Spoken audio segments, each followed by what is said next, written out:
What is up, everybody? My name is Justin. This is Forever Self-Employed, Chris's Striping Guys channel, and Quote IQ. And in today's video, we're going to be doing a breakdown of a $15,000 parking lot striping job. Should get pretty interesting. I'm going to have Chris here with me. I'm going to ask him some good questions about this job and everything else. But Chris, how's it going, man?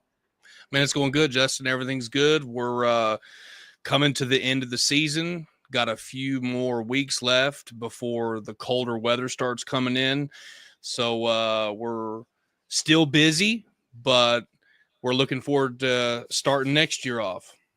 Absolutely. Chris is actually wrapping up his in-person training for the year. If anybody was interested in trying to get in towards the end, there's a little bit of time. We actually got some people that were going to be coming out next week. But if you guys are interested in in-person training, there'll be a link for it in the comment section description. You guys can message Chris directly. Or if you just want to get the How to Stripe course, that'll be linked down below as well. Everything you need to know about how to start your parking lot striping business, from equipment to pricing to how to do the job and everything else in between. Wouldn't you say so, Chris? 100%. It's a great course, and we released it. It's almost been a year since we released it, and I was watching one of Mike's videos the other day, and he was talking about how to stripe in it, and somebody left a comment and said they grabbed the course. They've already made 24,000. We get testimonials left and right of people who are experiencing success with not only the How to Stripe course, but the in-person training as well. And if I could say one thing, think about it from this perspective. People go into debt. They go and get a college degree with student loan debt that takes them 20 years to pay off. They're comfortable doing that. People tell them that's okay. But when it comes to investing in themselves as it pertains to education, to get a skill set that is monetizable, you could make multiple six figures with this skill set, but it's a little bit of an investment, and people just they're uncomfortable with it. They're not sure about it. They don't know. And yeah, for 100% sure. So if you're looking to get some in-person training, check out that material that Justin referenced. Yeah, and then obviously the How to Stripe course down below. I mean, striping is one of the best businesses to get into from the perspective of every parking lot has to maintain a certain level year round. The fact that you can't drive anywhere or park anywhere without having parking lines, and everywhere needs to be striped. I would also say that there's a lot of striping companies that are do it the lazy way. There's not a lot of competition, and they clean up a lot of the business. And that's why whenever we teach the stuff that we teach within How to Stripe, guys have tremendous amount of success very quickly, and it's really good. So yes, we're going to be talking about a $15,000 job in today's video. I want to give a couple quick shout outs to people who are hanging out with us live. We got Paints Pressure Washing in the house. Pressure washing, by the way, parking lot striping is a great add-on service. Any commercial property has lines, and they most likely need to be striped. We got Bin Beans. Where are y'all doing the training for the in-person training? Oklahoma City. Yeah, Right, yeah, Ben. What we do is we get people to come to us. I have to line out the jobs on the schedule, and then what I do for the in-person training is I line up jobs on the schedule, and then right after the people come, I mean, immediately after they get off the plane, as soon as we touch the job site, I put the machine in their hand and I let them start making mistakes. That's the best way to learn. You learn by making mistakes on someone else's job site. That way, when you get to your job, you already know the systems and processes that it takes to clean up the mistake. And that's what we do. They come to me, and then I schedule the jobs, put them on the job site, and then they get the hands-on training they need in order to go start their business. Right. And we actually give, multiple different scenarios. You guys are actually going to see in the footage that we're going to watch today, which was the UPS job that we're talking about.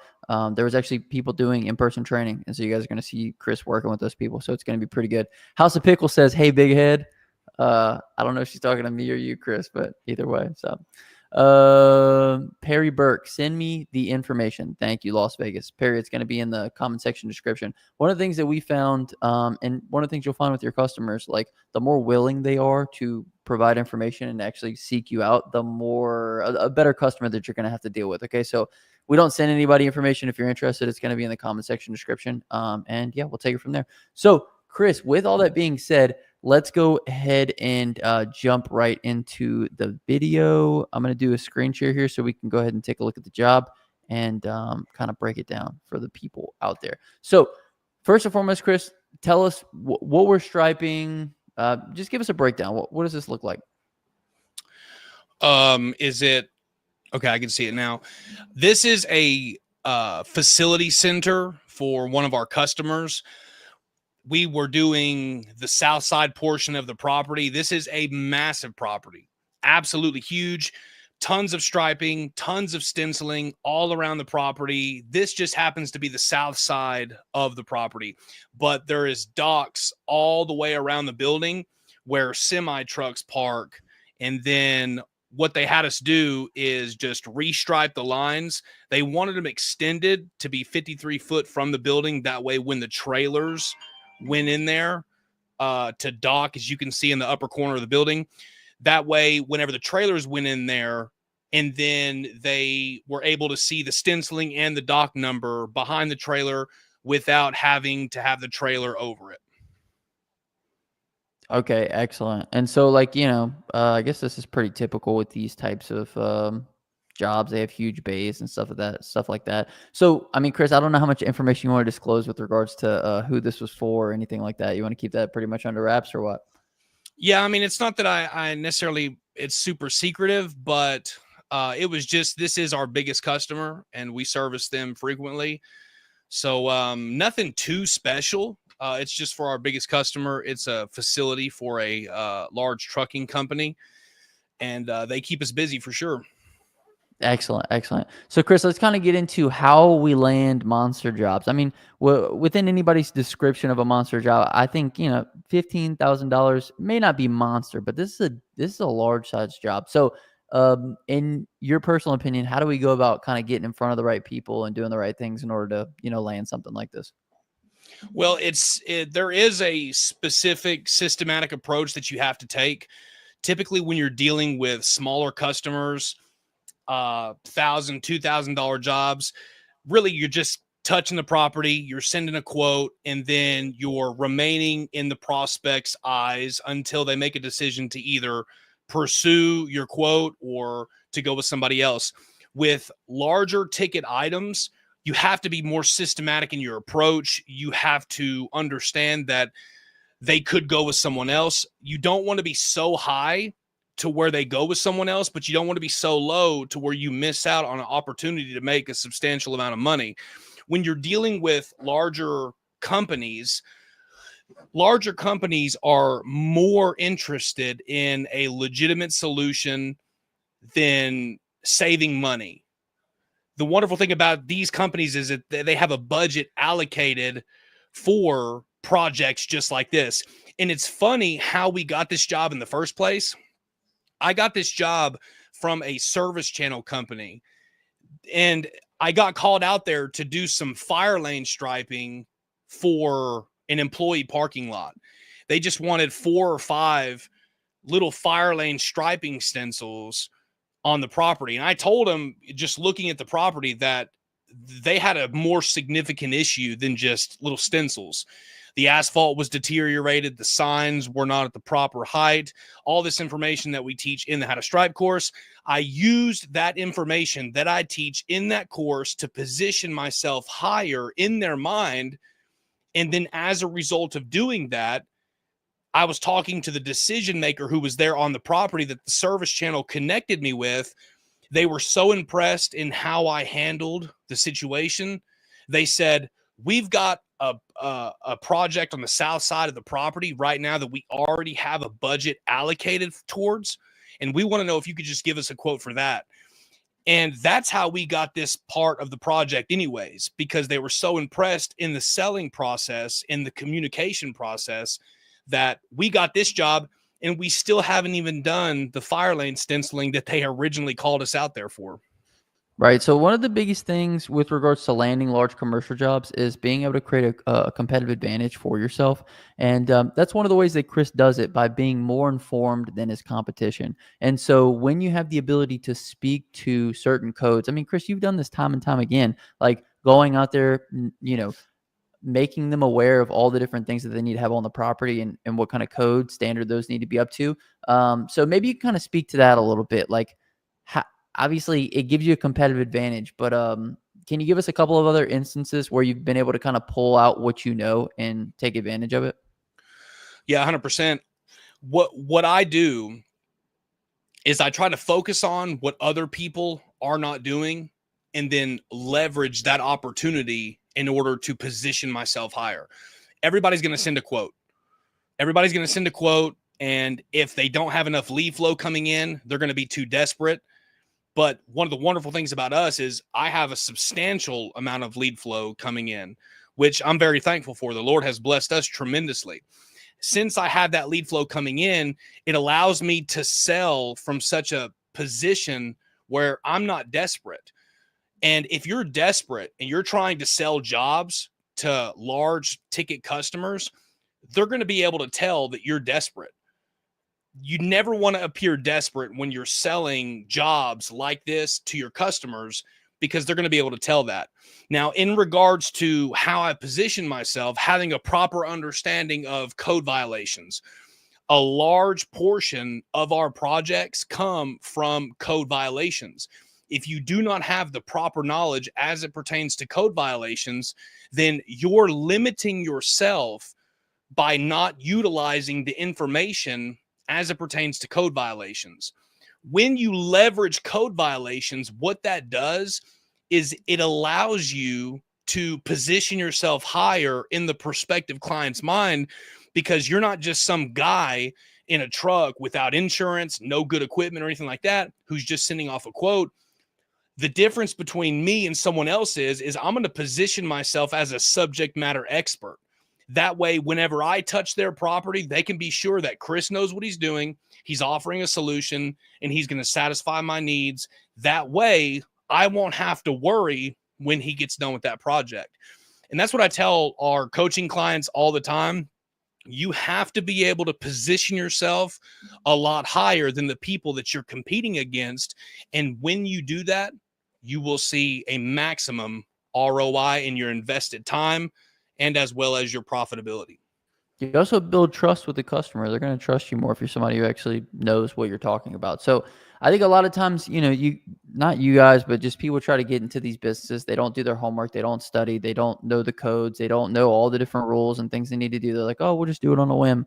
I mean, it might work for some, but you're going to put yourself at a disadvantage when it comes to landing some of these bigger jobs. So first and foremost is getting in front of the right people, getting in front of where they're looking. And then secondly, knowing the right things to say whenever, you're walking the property. And, in the How to Stripe course, Chris actually goes over a bunch of different things with regards to how he packages the quote, how he sends it in, and how he gives himself an even bigger competitive advantage. But Chris, with regards to pricing, like you mentioned, the $1,500, $2,000 jobs, those are a little bit more typical, I'd say, rather than, 15,000.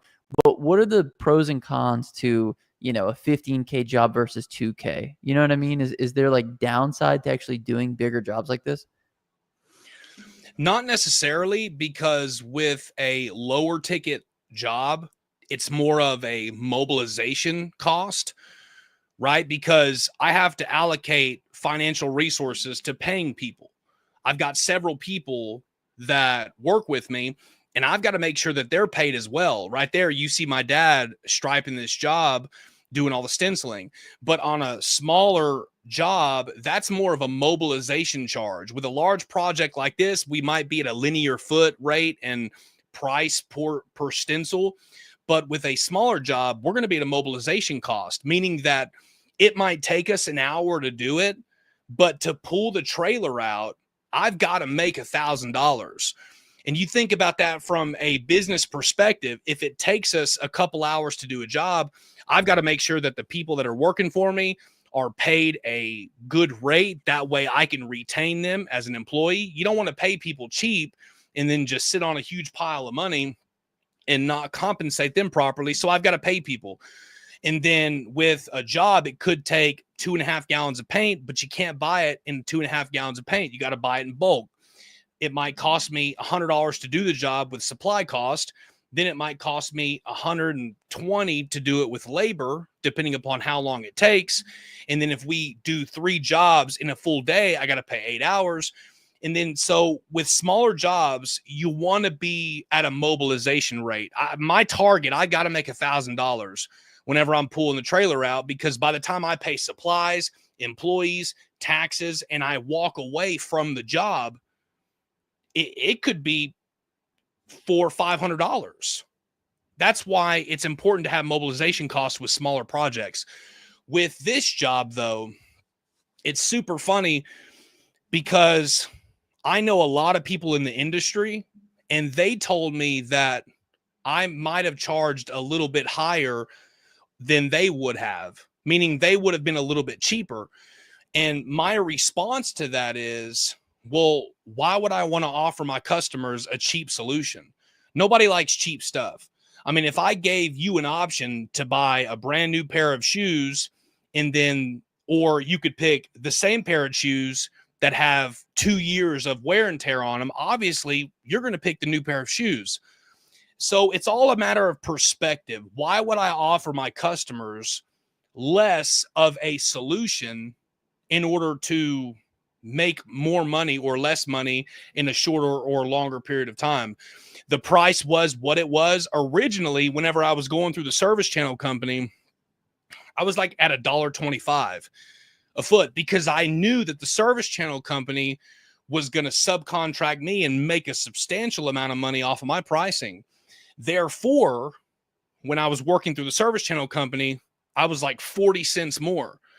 Then they were so happy with how I dealt with the situation. They cut the service channel company out, gave me a direct contract, and I dropped my price 40 cents, was still at 80 cents, which for a large project, that is amazing.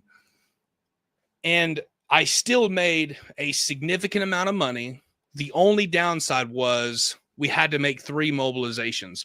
Other than that, it took us 3 8-hour work days to finish it. And because we can only work on it one phase at a time, I just did it every other Saturday. Whenever I got a spare day, I just went and worked on it for that day. We got it done. And yeah. Excellent. So essentially, when you're doing the smaller jobs, you want to make sure you have a minimum charge. I think that was one of your biggest points with that one, Chris. And then obviously the bigger jobs come with some more responsibility because you're having to manage crews. You're going to have people out there. You have to pay more, to those people. And then you got to have all the supplies ready. So pros and cons on each side. My next question is, a lot of people might watch this video and they might say, oh, I want to start a parking lot striping business because I want to go out there and do a $15,000 job. Well, let's kind of talk about where you need to be with regards to like equipment and experience and all these different things in order to go out and actually accomplish a job like this. You know what I mean, Chris? Yeah, 100%. I think, unfortunately, people have unrealistic expectations because I remember before I got started, I would see videos just like the one we're doing right now. And, I would think there's no way, people can't do that. It's impossible. And I want to say that it is most definitely possible. But you have to have a realistic expectation. This isn't our first job. So many people reach out to me and they're trying to talk to me about the job. And they're like, hey, Chris, I got this opportunity to do this Walmart. And my first question is, okay, how many machines do you have? How many people are working for you? How long have you been doing it? And they're like, oh, well, this is just my second bid and I haven't even done a job yet. If you haven't done a job yet, don't take on enormous responsibility if you're not able to successfully complete the job you're trying to charge for. Don't assume so much responsibility if you've never even done a parking lot before. Get a couple of jobs under your belt. They could be little ones, they could be medium ones, but make sure you get a couple jobs under your belt first. And then after you do that, you're able to have the experience you need. And then it's just replicating that process from there. Once you have an understanding of how to stripe, how to stencil, how to direct a crew, right? Because on this job, there's 4 guys out here. And, you have to understand how to direct a crew. Your crew needs to understand, one person's popping chalk line, the other person's cleaning, the other person's striping, one person's doing line, the other person's stenciling. There's a lot of factors that you have to take into consideration. How to lead a crew is probably one of the most important things when you're on jobs like this, because if you're not able to successfully lead a crew in the most profitable way, you're going to end up wasting more money than you would have if you would have just taken the time, learn the trade, learn how to do the proper marketing and all of the things that come with building the business on the back end. That way, when you get to larger projects, you know what you're doing. Exactly, and I think a place where a lot of people lose a bunch of time is, not being organized. So, and the thing is we all say time is money, and the more time that you're spending on these jobs, the more money that you're ultimately putting out. Chris, you can see some trainees here, guys that were doing some in-person training, spraying. What do you think some of the biggest takeaways that they got being on the job site with you? You know what I mean, and seeing how you operate. Yeah, during this project, we had, I think, 3 people come out for in-person training.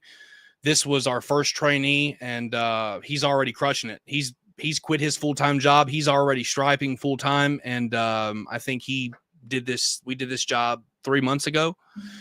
But he's doing really, really good. And I think that it's beneficial for the trainees because they learn how to make mistakes. When you've never done this before and you spill a 5-gallon bucket of paint, or you get overspray, or you don't pull the trigger mechanism right on time, you make a mistake, any kind of mistake, whatever the case may be. And then if you don't have a proper understanding of how to rectify the mistake, you lose your composure. It's like being in a football game. I don't know if you've ever played football or any kind of sports, but once you throw an interception, then your composure goes down. You start getting rattled. You're getting sacked, and the O-line's not performing. I mean, once you make a mistake, it's a snowball effect. That's why it's good to come out for the in-person training, because you get the experience you need to go and build a business. Every single person who has taken this seriously and come and done the in-person training, they have left and they've started a business, and a lot of these guys are already full-time. So, Chris, I want to ask you a question with regards to the pricing. So, obviously, within the How to Stripe course, we go over pricing. You get a pricing guide, pricing cheat sheet. That way, you can take it on site with you, list everything out. How cut and dry is the pricing on a job like this? I mean, like, as we can see here, we got our lines, we have the boxes, we have multiple boxes, the stenciling that goes within them. So is it just as cut and dry as saying, like, okay, what's the linear footage on the lines, how many boxes, you know what I mean? Yeah. Well, not necessarily, right? You don't want to overcomplicate the process, but think about it in terms of, from the customer, it's perception. If you're the reason why we're able to charge what we charge is because we are the highest rated company in the state. When somebody looks at us, we're not a guy who's starting this up, that doesn't have a website, that doesn't have any reviews, that doesn't have a social media presence, that doesn't have, like, I have put so much work on the back end of building what we have today that it has yielded an amazing ROI. Now, if you're just starting out and you're not ranked the highest, you're not going to be able to charge whatever you want, because they're going to look at you and compare you with other companies that have been in business for longer, that are better, that are cheaper, that have a more of a online presence. And the reason why they even picked us to begin with to come out to the property was because we were ranked the highest. That is why I tell people all the time in these videos, you have to put the work in order to have the social proof to leverage that to get more customers. Now, what does that have to do with pricing? You might be asking. It has everything to do with pricing. If you're the highest rated company and you're giving a price, then that solidifies it in itself. The price is in the value. Okay, so if you don't have that much of a reputation, you're not ranked the highest, you're going to have to be cheaper. You're going to have to be cheaper, especially if you don't have as much lead coming in. You're going to have to charge less in order to compensate for your lack of lead source that's coming in, because you're going to have to make it up in volume over time. Whereas I can charge whatever I want because we're ranked the highest. And even if there is a price rebuttal, which in this case there was, they asked if I would be willing to drop my price in order to provide a maintenance solution over long term. Then I thought, okay, let me put it in this perspective. If I do this job one time, I can charge this price, but they're never going to call me again. And if they never call me again, I might make $20,000. I think the original ticket price was like, it was like $21,000. they would have paid that $21,000. But once they cut out the service channel company, they asked me, hey, would you be willing to come down on your price to offer more of a maintenance solution, meaning, i.e., reoccurring work? So I thought, well, of course. Yeah, I'll drop my price. I'll drop my price. I said, yeah, I'll drop it. I'll drop it $6,000. And, he was like, well, I still want you to make money too. And I'm like, yeah, 100%. But I'd rather establish a relationship with you and work for you in the long term than I would just to stripe it one time and make a whole bunch of money. That's exactly what I did. I dropped the price, still made a tremendous amount of money. And guess what? Now they're our biggest customer. We are on a maintenance plan for them, meaning that we're keeping the entire property good. And there's more properties all around the state that they're going to give us. I think they're just waiting for budget allocations for next year. But yeah, when you're first starting out, you're not going to be able to charge as much as other companies will.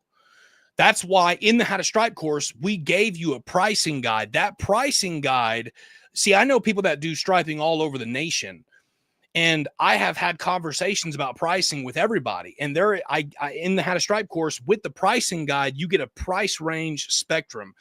You get a lower end spectrum and a higher end spectrum, meaning that if you want to be cheap, you can go through this. If you want to be mid-range, just pick what you want to charge in between the two spectrums. That's why How to Stripe is so valuable, because it gives you a pricing range for striping, arrows, wheel stops, stuff like that. And that way you don't have to spend the time trying to figure it out.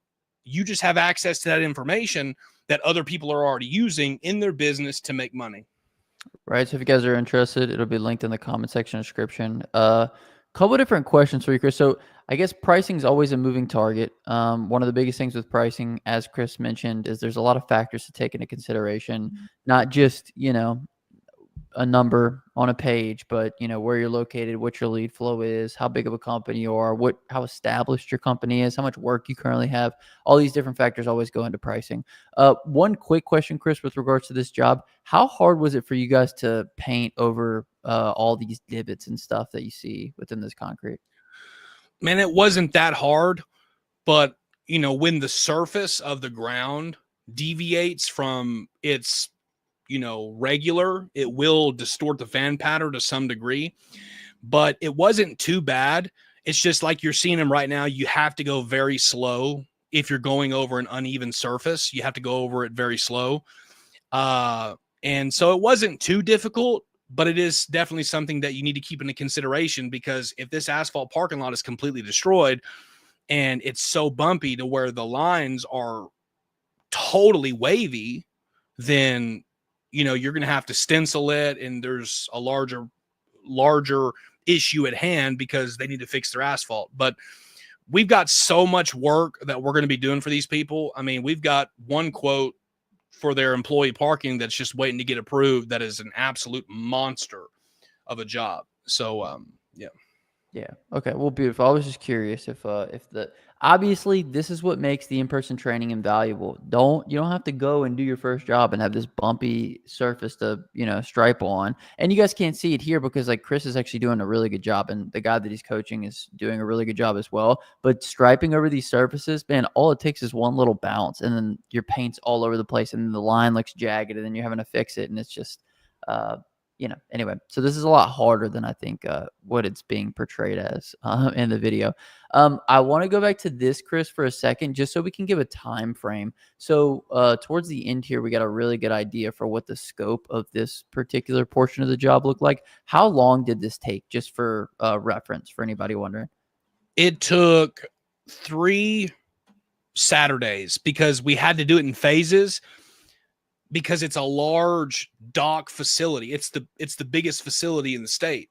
You see all the diesel trucks up there alongside the north part of the screen at the very top. Yeah. That means, when they move those trucks, they got to put them somewhere, but they got to keep the dock open. They had to fit them in other areas. I was limited. I mean, we could only do it on Saturdays, and then, you want the paint to cure, so you don't want to stripe it and then let them immediately come back and park over it, because it's going to retain too much tire tracks. Unfortunately, we could only work on one phase at a time.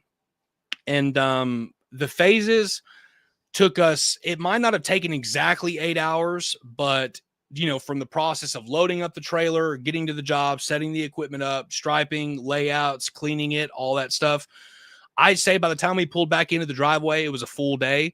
It took us about 24 hours, and we made like $15,000.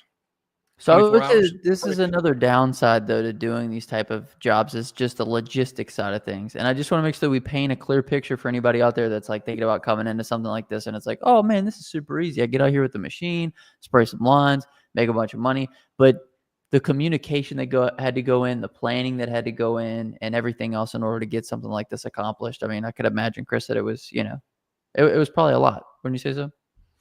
Oh yeah, I mean it was a substantial job. I mean, we had to get areas moved. We had to, I mean, they were trying to unload more trucks while we were in the middle of painting it. I mean, there's a lot of things that you have to take into consideration: scheduling, mobilization, staying in contact with people, weather, stuff like that. And yeah, you'll build up to that point. I mean, the more and more jobs you do, the more comfortable you're going to be with taking on the responsibility of larger projects. And you lose the nervousness. You get to a point where you're not scared anymore to take on big projects because you're essentially replicating the same exact thing, but you're just doing it on a larger scale. Luckily, this was a restripe, wasn't new layout, but even if it was a new layout, we would just use the same exact information that we teach in the how to stripe course. It was 90-degree parking up there, which we teach how to lay out 90-degree parking. And then it's angled parking, which we also teach how to lay out 45, 60, and 75-degree angled parking in that how to stripe course. And you get a layout diagram. So from just a restripe perspective, super easy. Even if it was a new layout perspective, it would have been easy as well. It's just replicating the same thing over time. Start with smaller jobs. You will progress into larger ones, but you have to have the sustainable skill set developed first. And then once you have that skill set, you just replicate the process from there. Absolutely. Okay, so we had the logistics on them moving things. We obviously had to do this over multiple Saturdays. I mean, you mentioned another thing here, Chris, and that was they couldn't put the trucks on these lines too soon. Was that an issue that you kind of ran into during this project? Well, man, I'll tell you what, we ran into a monster issue. The specification requirements for the paint had to meet AASHTO M-248. That is a specific paint spec. And when I sent the first quote, the paint price was super high. And they were telling me that they were able to get paint for a cheaper price than I did. And I said, well, I'm not buying from my regular distributor. The reason why the paint price is so high is because it's dry alkyd. It's a specific kind of paint designated for high traffic durability. And so ultimately what happened, I'll tell you this, if you're watching this video and you're still locked in and you're paying attention, if you ever get on a job site that requires a certain specification paint requirements, under any circumstances, never deviate from that. Because they asked me if I could use a cheaper paint, and I told them yes. And I got solvent-borne paint from another company that was not AASHTO M-248. It did not meet that specification. And I striped that job. And I got a call back from him 2 days later after we finished phase one. And he asked me, he said, hey, why is this faded already? And I said, why is it faded? And even though they left the trucks off for a few hours, the paint, since it did not meet spec, was retaining tire tracks too heavily.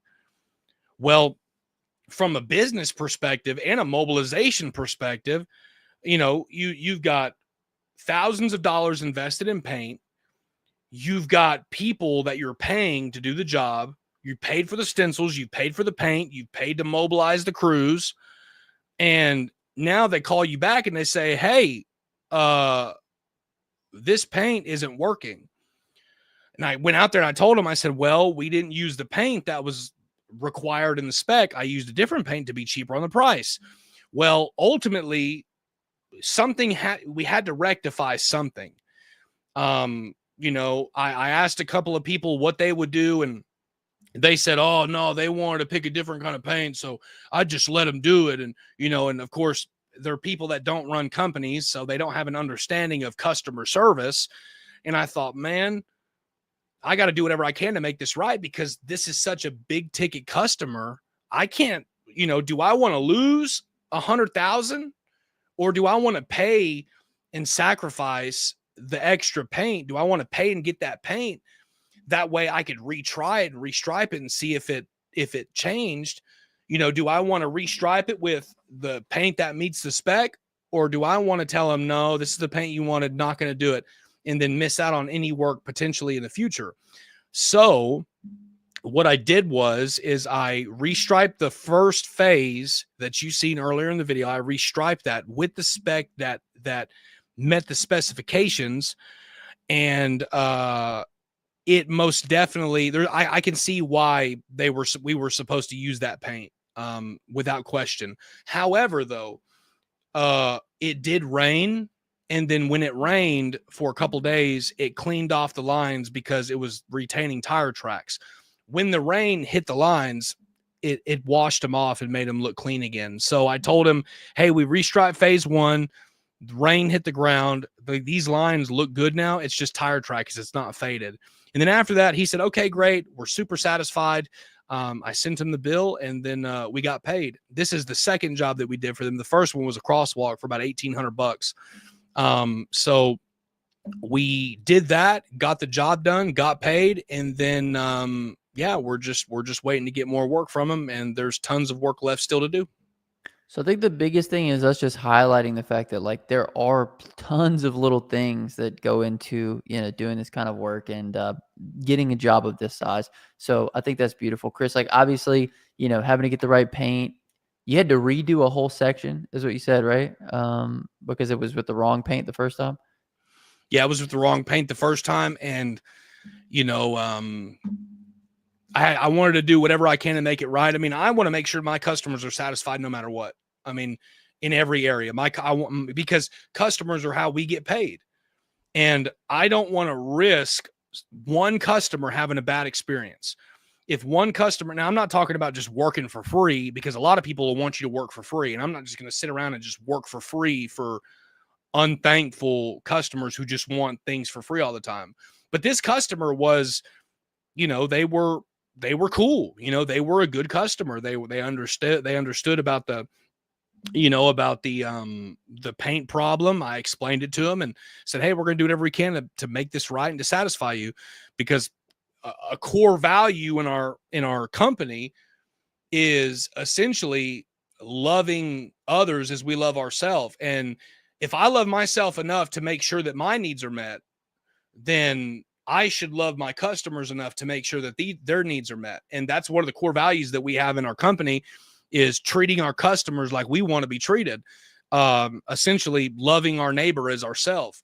And I think that when you really are dedicated, because there's a lot more to it, right? Like if you don't have a heart for customer service and you just want to make money, you're probably not going to be good at it. But if you have a heart for customer service, you want to provide a legitimate solution, you want to be their go-to company to satisfy their needs, then they're going to remember the experiences that they had with you. If you gave them a negative experience and there was a misunderstanding, and you just got all upset over losing $1,000, well, then obviously they're going to remember that whenever they go to think about getting a service in the future. They're going to remember, oh, we need to get this done, but we really don't want to fool with that guy because last time he was really rude. And ultimately, I should have told him from the beginning, we've got to use this paint. I know it's a lot higher, but there's a reason why this specification of the paint is required. And now that was just a lesson that we learned. And now we've learned that lesson. And so next time we come up with any project for this customer in the future, we're going to use the dry alkyd paint. And, you live and you only learn by making mistakes. And one of the ways you learn is by making mistakes. Once you make those mistakes, you learn not to do it again. And so ultimately, all this stuff works together in tandem: customer service, operational aspects, and every interwoven part that works together to ensure that a successful project completion happens is ultimately your responsibility as a business owner. Absolutely. So there's give and take, and that's the biggest thing that I wanted to highlight here is it's not just one-sided. It's not just show up, do the job, get paid. Especially on these bigger projects, Chris needed to sacrifice in some areas in order to establish that relationship and show that he's the right person to be working with this company. So I think that's brilliant, Chris. I think a lot of guys can take a lot away from understanding that, because some of these situations were less than beneficial for you, like the fact that you had to restripe an area, the fact you had to work through the paint, the fact that you had to work through, them moving equipment and everything else, and the tire marks. It was a lot. So anyway, just wanted to make sure we highlighted that. Chris, it looks like a mess up on the front on this line right here. Is this something you had to correct? And is this anything we could kind of speak to, something we need to look out for, you know what I mean, on a parking lot striping job? Yeah, it was just the trainee didn't position the gun properly on the line, and he made a mistake, and I just corrected it. And I think at the end of this video, I don't know, it might not be in the video, but we just kind of blacked it out with some black striping paint. But like I was saying, y'all, when people come for in-person training, I let them make mistakes. I don't, because they're paying good money to learn the trade. I don't spend, 4 hours talking to them about it. They can watch my YouTube videos for all that stuff. They're paying for extensive hands-on training in the field. That way they could develop the skill set that's needed in order to go and replicate the process to make money. That's why when they first touch down, I literally give them the machine and say, here you go. And then I coach them along as they make mistakes. Absolutely. So one of the reasons why that training is so beneficial. Okay, Chris, so we kind of went through a bunch of different things. What was unexpected? What didn't go right about this job? As far as payment goes, I mean, just so we can have some clarification towards that, like how many weeks did it take to do the job for a particular section? And then how long after did you get paid? Just so we can have some clarification. Well, as a direct vendor, the company itself has a 90-day wait period. And this is important too. I mean, so you're paying for paint, supplies, labor, for stencils, everything, mobilization charges. And then, with being a direct vendor for them, you have to wait 90 days. Now we're a direct vendor, so that whatever projects I do in the future, I'm going to have to wait 90 days. But this one was done through the subcontractor who had already assumed the responsibility for the project. Because remember, that I mentioned earlier in the video that they already had a budget allocated towards fixing this. This was already under contract. They just hadn't picked a striping company yet. But any work that we do for them in the future, since we're a direct vendor now, we got to wait 90 days.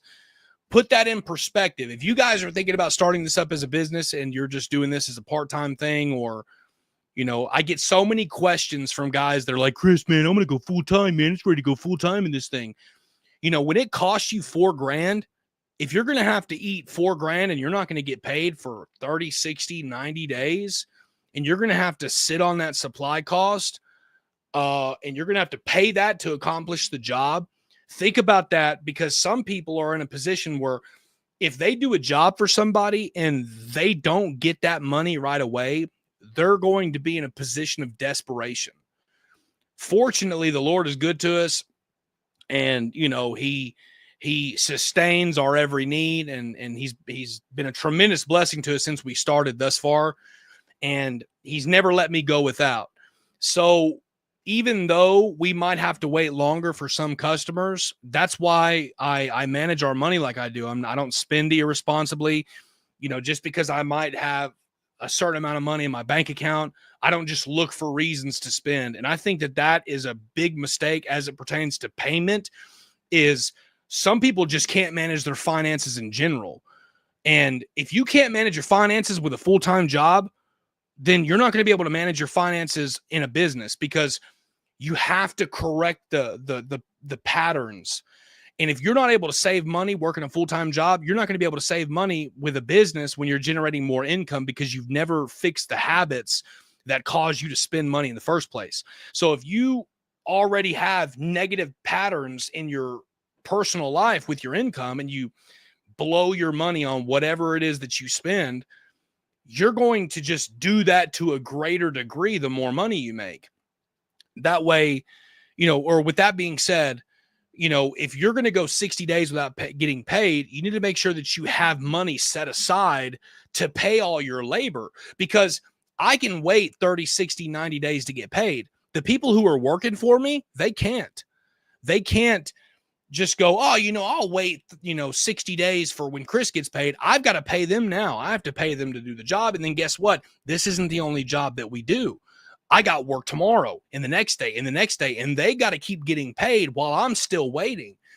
You think about that for a second. I think I had to wait I waited 45 days for this job. And then we did another job for them that I had to wait 90 days for, a small little crosswalk. But while I'm waiting to get paid, I've still got to make sure that I'm compensating the people that work for me.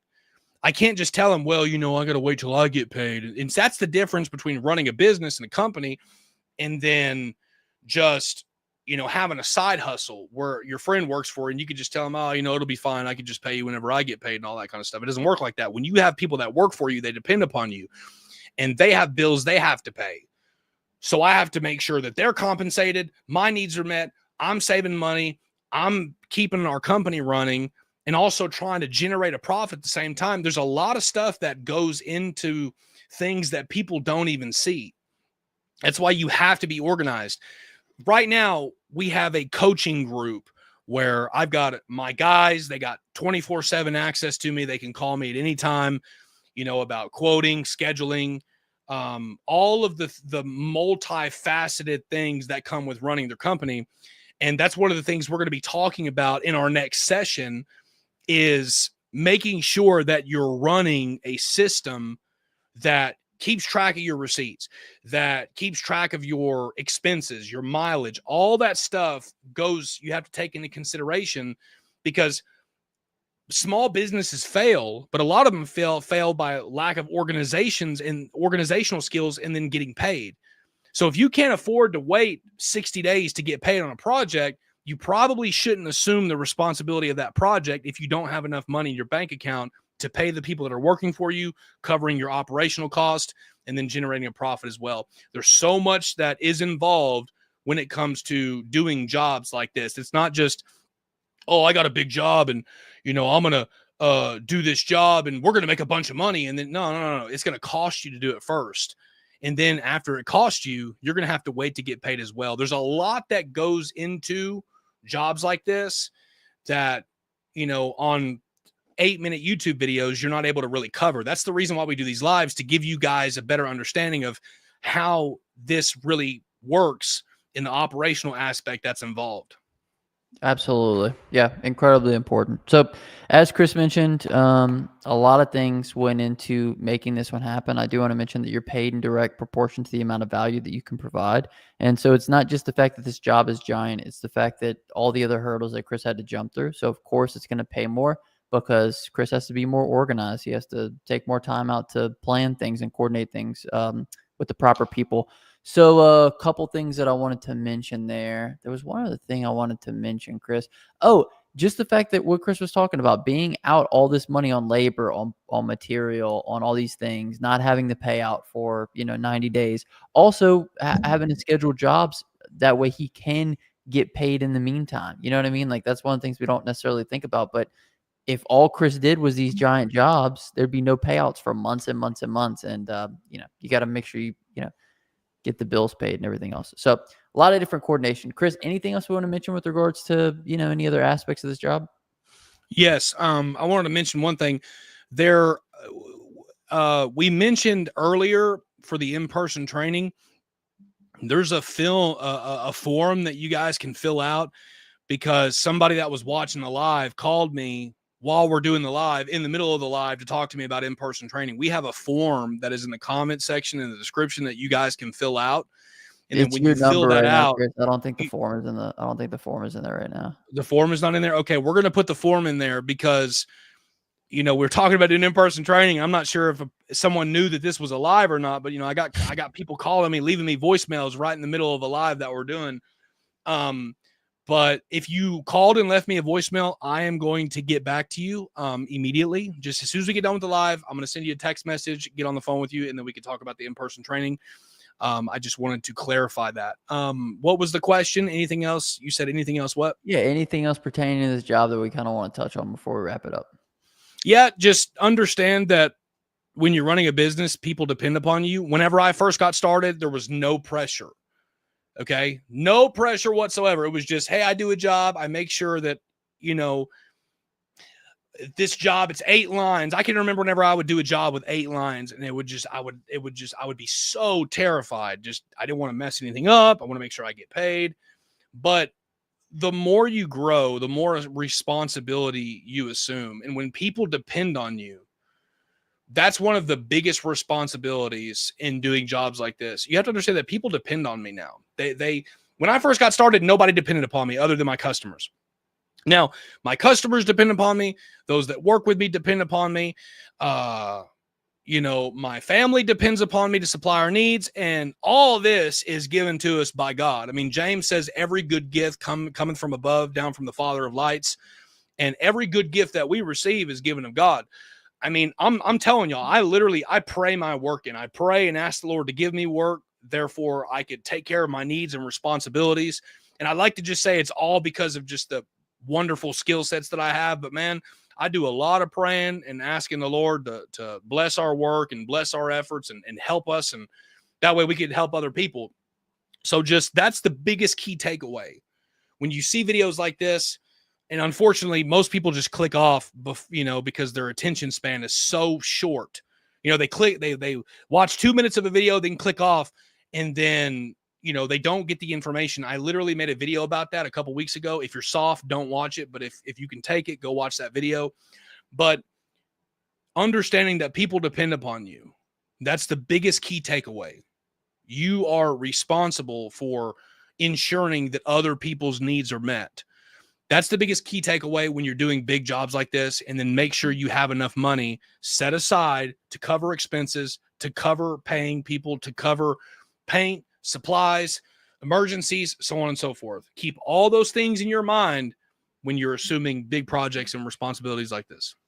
Absolutely. They saw 3 trainees in this video, Chris, because obviously this was a big one. And, a lot of people came and did some in-person training. What do you think their biggest takeaways were? I think I might have asked you this already, but there were some different guys on here. So is the biggest thing just being afraid when you show up, and then, when you leave, you feel like you got everything under control? Yeah, well, that's my dad. My dad works for me, but there were 3 other in-person trainees that were on the project. Yeah, I mean, one of the wonderful thing about it is when they come, they're totally brand new. By the time they spend 2 days with me, man, I'm putting them on the machine. They're messing up. I'm making them put their hands in gas to clean it. I mean, they're going through the day-to-day process, the grind of, fixing the problem. And that way, I mean, I've got tons of testimonials that I haven't even put out yet of just, what did you think about the in-person training? And they come not knowing anything. And then they have 2 days of extensive training and mess ups. And then by the time they leave, they have the skill set that they need. Going back to what I said originally in the first part of this video, some of you people out there will go and get a degree that does not promise you a high-paying job, and you'll pay $100,000. You'll be in $100,000 in debt. I have people that call me all the time that are in student loan debt. They've got a college degree. They're still in student loan debt, and they're calling me asking about starting parking lot striping. And then I tell them, yeah, this is going to be the price if you want some extensive training. It's not even that expensive. And they're like, well, man, I don't really know if I could really do that, man. It's, it's kind of, that seems a little high. And it's like, okay, well, all right. So having an understanding of how to do this for a fraction of the price is nothing. I mean, if I, is it not worth it? Would you not pay a couple $1,000s to pay somebody for a skill set that you could sell one job and make $100,000? I mean, you could sell one asphalt striping job, striping, seal coating, crack filling, make $100,000. Or you could subcontract a paving job and make that as well. One job. This customer next year, I've got one in the works for them. It's 92,000. Just one crack fill, seal coating, parking lot striping job. Just waiting on them to approve it. But what I mean is for the in-person training, people will pay for a college degree for an education that they get that provides no sustainable skill set in the marketplace. And if I tell people, hey, if you sign up for a coaching program, I'll teach you how to make six figures and you won't be in debt for the rest of your life. And people trip out about it. They're so blown away about it, and they're scared, and they're like, well, I don't really know if it's going to work, man. And so, they left after I got done with them. They left with a skill set, and now all of my trainees have thriving businesses. There you go. Wow. That was really good, Chris. So anyway, if you guys are interested, all the links will be down below. And yeah, the best investment you can ever make is an investment in yourself, because it pays dividends. This was an awesome job, Chris. I'm glad we kind of got to dig into the meat and potatoes a little bit, kind of dig in and see what the worst parts were.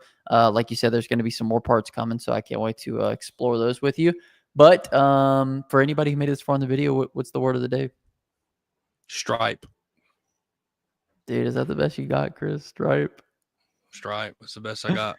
The word of the day is going to be Stripe. If you made this far in the video, comment down below Stripe. I doubt anybody did. I mean, honestly, like you said, people have short attention spans, and I don't know. So yeah, we appreciate you guys for hanging out, though, and checking out the video. Anything else you want to mention, Chris, before we wrap?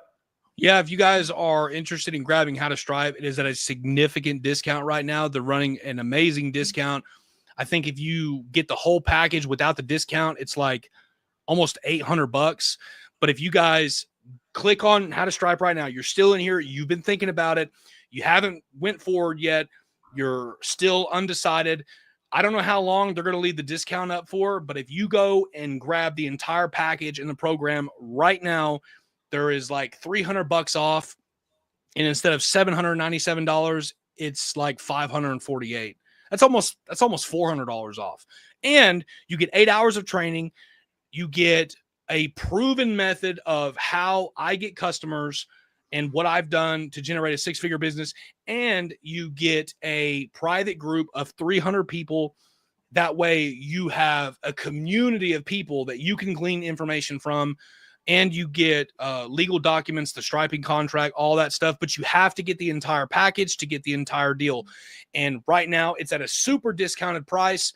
And I wish that something like this was available. There were trainings available, but there was nothing in depth that teaches you how to stripe, how to get customers, everything that comes with it, and gives you a private community to help you build and grow your business alongside you. It was not available whenever I got started. There were trainings, but not as extensive as this one. And if you guys have been thinking about it, you really need to decide, move forward today, because there are people who decided not to get the training whenever we released it. And those same people are still hand rolling jobs, handing out business cards, hand rolling jobs. They've done probably as many jobs as you can count on your finger. Whereas people who have taken this training, I've replicated this process, multiple six-figure earners, and you can be like one of those people today, but you got to get started. Boom. Okay, sweet, man. Chris, thank you so much for coming on. Obviously, this is on your channel too, so thanks for having me. And until next time, hustle hard and get that money, baby. Comment down below, Stripe, and hashtag your own. But all the links as well down in the comment section. Later, guys. Peace.